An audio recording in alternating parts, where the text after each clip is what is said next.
আমরা ছেলেবেলায় নিয়মিতভাবে পড়তাম ফেলুদা।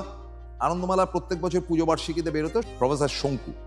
সে তো ধরুন আমাদের ছেলেবেলার কথা।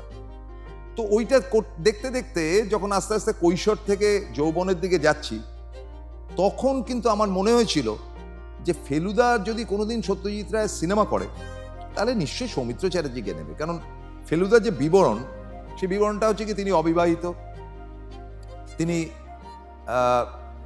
পৃথিবীর বহু জ্ঞান রাখেন, তার চোখে মুখে বুদ্ধির ছাপ, এবং ফেলুদাকে দেখতে সুন্দর, এবং তিনি খুব ভালো ভাবে অনুধাবন করতে পারেন, এবং সত্যজিৎ রায়ের ফেভারিট হওয়ার জন্য ফেলুদা সত্যজিৎ রায়ের একটি চরিত্র, সৌমিত্র ছাড়া কে করবেন।